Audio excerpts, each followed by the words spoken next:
प्रत्याशी अपना उतारने जा रही है। ये इस वक्त की एक और बड़ी खबर, जो कि विशाल बातचीत कर रहे थे अरविंद राजभर से। उन्होंने ऐलान करा अब से 2 घंटे बाद वो नाम अनाउंस कर देंगे यहाँ पर। और अखिलेश यादव पर भी तंज कर रहे हैं। हम कपीश जी से जरूर उसका सवाल जवाब लेंगे, लेकिन इस वक्त हमारे साथ विजय उपाध्याय साहब भी हैं, उनका भी जरा कर लेते हैं। वरिष्ठ पत्रकार है विजय उपाध्याय साहब। पूरी तैयारियां कर दी गई हैं, ट्रिपल लेयर तैयार हो चुकी है, वॉर रूम तैयार हो चुका है, जिम्मेदारियां सौंप दी गई हैं। सर, ये पूरा चुनाव आप किस तरीके से देख रहे हैं? क्या इस चुनाव को लेकर आपको लग रहा है?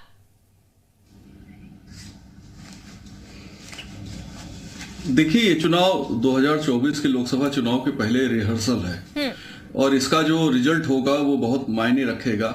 पार्टियां अपनी रणनीति इस पे तय कर रही हैं। बीजेपी और समाजवादी पार्टी के साथ सीधा मुकाबला है। खतौली में आरएलडी सपा अलायंस से मुकाबला बीजेपी का है। तो इस मुकाबले में जो अभी 2022 के मार्च में हम लोगों ने देखा था, ये जूस और आइसक्रीम शॉप चलाते हैं और हर महीने 3 लाख तक कमाते हैं। आपको शुरू करना है, इनसे सीखना है तो फ्रीडम ऐप को अभी डाउनलोड कीजिए। उसके बाद ये पार्ट 2 है और चूंकि 16 महीने लोकसभा चुनाव बचे हैं, इसलिए सभी राजनीतिक दल जो मुख्य तौर पे चुनाव लड़ रहे हैं, दोनों पार्टियां या अलायंस, ये कोई कसर नहीं छोड़ना चाहते। मैनपुरी समाजवादी पार्टी की साख से जुड़ी हुई सीट है। ये मुलायम सिंह जी की सहानुभूति यहाँ पे है। उनके निधन पे बड़े नेता थे। उनकी बड़ी बहू मैदान में है। बड़ी बहू से एक इमोशनल कनेक्ट ज्यादा होता है पब्लिक का, शायद पार्टी ने इसीलिए डिम्पल को यहाँ से उतारा है। परिवार के भीतर जो कोई दिक्कतें हैं उसको भी शॉर्ट आउट करने की ये लोग कोशिश कर रहे हैं। चूंकि मैनपुरी लोकसभा क्षेत्र में जो वोटिंग सपा को सबसे ज्यादा जहां से आती है, पावर हाउस जो वोटिंग का है सपा का, वो है जसवंत नगर सीट, जहां से शिवपाल यादव सपा के सिंबल पर परसपा के विधायक हैं।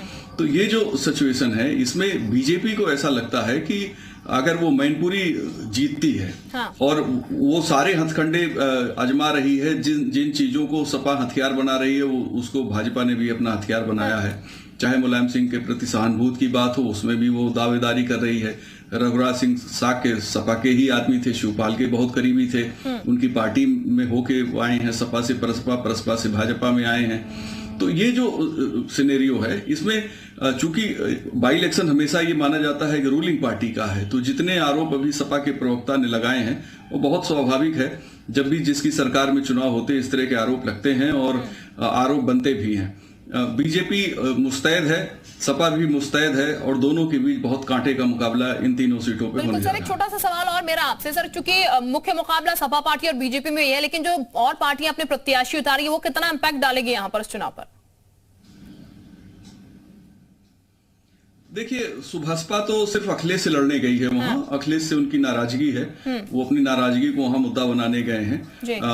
एक औपचारिक तौर पे लड़ेंगे, लेकिन ओम प्रकाश राजभर जी के जो बयान है या सुभाषपा के नेताओं के बयान है, वो मीडिया में बहुत मायने रखते हैं। बीजेपी को लाभ पहुंचाएंगे, अखिलेश को नुकसान पहुंचाने की कोशिश वहां होगी। तो बीजेपी को परोक्ष रूप से फायदा होगा उसका। सीधे फायदा ये नहीं कह रहे हैं कि हम बीजेपी का समर्थन करेंगे, लेकिन परोक्ष रूप से उसका फायदा होगा।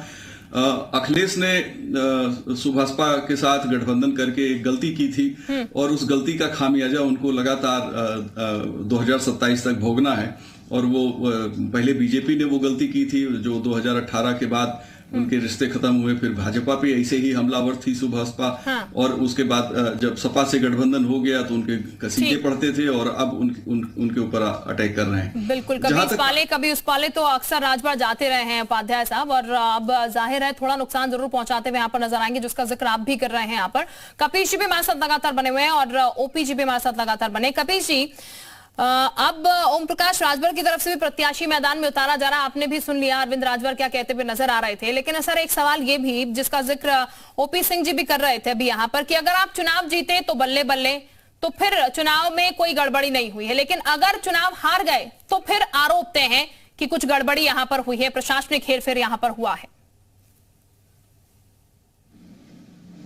मैनपुरी उपचुनाव हो या कोई चुनाव जी, ये जो मंत्री लगाए जाते हैं, ये प्रशासन को मैनेज करने के लिए लगाए जाते हैं, जनता को मैनेज करने के लिए नहीं लगाए।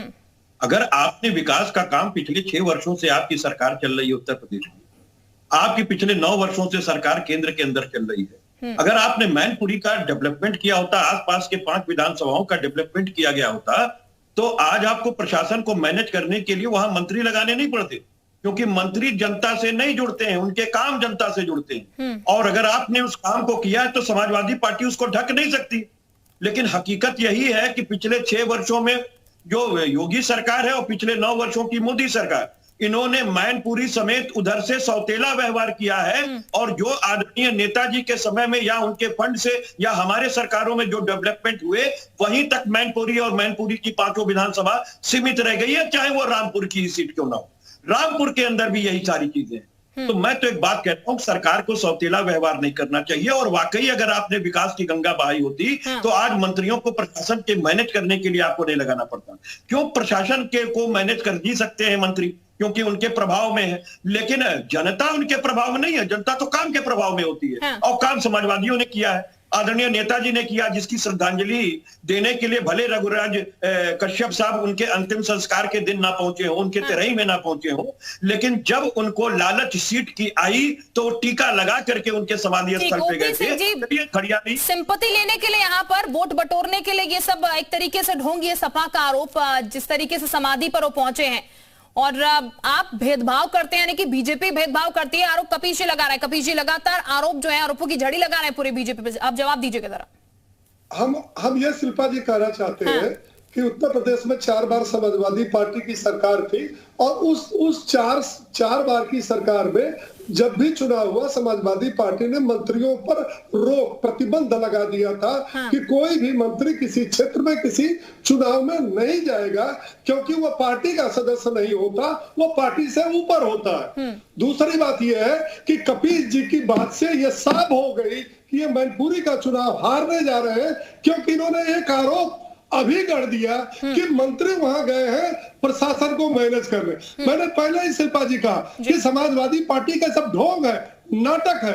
समाजवादी पार्टी एमवाई जातिवाद परिवारवाद के सहारे लड़ती है। अगर ना लड़ती तो अखिलेश यादव ने कुछ माह पूर्व इन्होंने अपनी कार्यकारिणी की बैठक में कहा कि चुनाव आयोग पन्ना प्रमुखों से मिलकर के यादव और मुसलमानों का 20,000 वोट काट दिया। अगर 20,000 वोट काट दिया यादव और मुसलमानों का, तो फिर दूसरी बात ढोंग की बात ये कर रहे हैं। ढोंगी तो ये है, मुलायम सिंह को जो दर्द हुआ, जो मुख्यमंत्री को खूब पसीने से सपा को खींचा था, अखिलेश यादव इस पर कैसे कब्जा किया, इसको प्रदेश प्रदेश जानता रही। मुलायम सिंह के सम्मान की बात, मुलायम सिंह के सम्मान का मैं एक उदाहरण देता हूँ।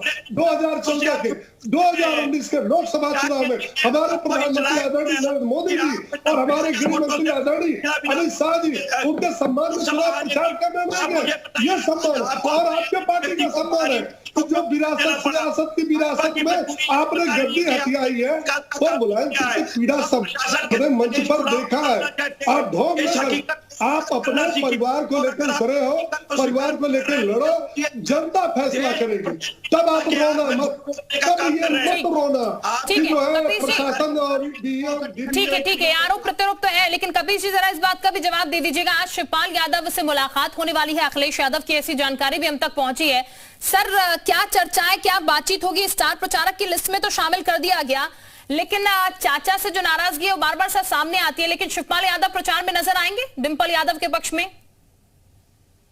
अरे इसमें कहां संशय की स्थिति है?